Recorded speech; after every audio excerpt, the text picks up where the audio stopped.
today there's been an interesting conversation on Citizen. I think Citizen was holding a town hall, I believe. And if you have a minute, go listen to it. It's about the Finance Bill 2023. I think everybody should be talking about this conversation. Listen to what Eric had to say. First of all, thank you very much for this platform.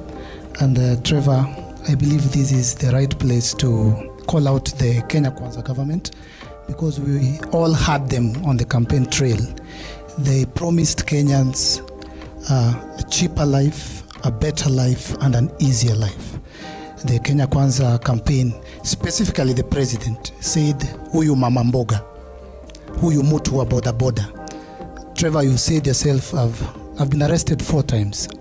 And while in there, I've met boda boda operators and mama mbogas who have been arrested for petty offenses.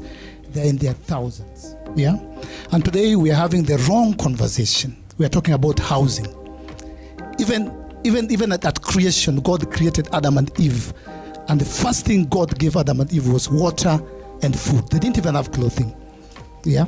And for humans to survive, from what I studied from my lower education from primary, there is food, there is shelter, and then there is clothing. Today we're talking about housing. Trevor, there are no homeless people in Kenya. Even my uncle who lives in Kibera, my cousin who lives in Kenya lives under a shelter. But there are thousands of families and children who are going hungry. The conversation should be about the high cost of living that President William Ruto, then a candidate, promised Kenyans. And we must call out the government and the president specifically for lying to Kenyans. Because this has been a culture of government after government, where you come and use words. You say, hii serikali itakuwa ya wamama, na wewe mtu wa boda boda, na tutapangwa, na tutahakikisha. They promised us a better life, an easier life, and a cheaper life, and we have the records. And today the conversation has changed, the narrative has changed. We are talking about housing. There are no Kenyans who are homeless. There are some of them, Eric, but they say the cost of living is a ripple effect of even the entire globe. Kenyans who are homeless? I'm not talking about street children. You can correct me if I'm wrong. We are talking about informal settlements like Kibra.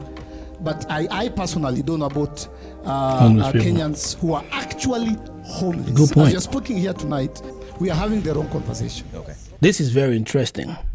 It's very interesting, Sababu. It's something that can really easily shift the momentum for Ruto.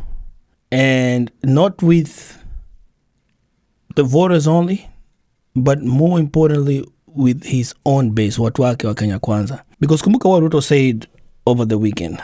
Mimi nangojea mbunge mwenye anaenda kupiga kura ati kupinga mpango ya serikali kuwapatia hawa vijana ambao waliwapigia kura ati ajira. Si ni mzuri tujue ni kina nani watapiga kura against this finance bill?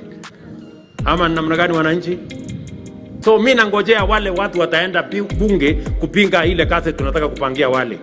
Na nijue watakuja kusimama wapi. Anaanza kutishia watu sasa, kutishia my MPs. Kumbuka Ruto's government, the entirety of his government, everybody that was running, campaigning for him, while the front soldiers, or UDA, is formed by a people that rebelled against Jubilee. Kina Kimani Ichung'wah, Ndindi Nyoro, DP himself. A language like Kenya Ruto ametumia juzi can so easily spark fire. You know, Gathoni wa Mushomba the other day was saying, I don't want to be gagged. I don't like to be gagged. I want to have a voice. And it was about this bill, as a matter of fact. But I don't like it when people gag me. I don't like it when people start reminding me of my political party. I don't like it when people start telling me where I'm coming from. Where I'm coming from is none of the business. Low housing was a mantra that was led by the former president Uhuru Kenyatta. If you are going on with affordable housing, then you are also working on what Uhuru Kenyatta left. If you're finishing unfinished projects like Mau Mau project, they were Uhuru Kenyatta's flagship projects. If you're finishing them, then it means you believe in what Uhuru Kenyatta proposed. We need to sober up. And I don't want to be gagged. I do not want to be told that I belong to this political party and the party is not saying this. There is a dissatisfaction in the Kenya Kwanza government about this bill. And so Ruto got to be very careful. I want you to comment down below. Let me know what you feel. Let me know what you think. I think this is a conversation that we should have. Peace and love.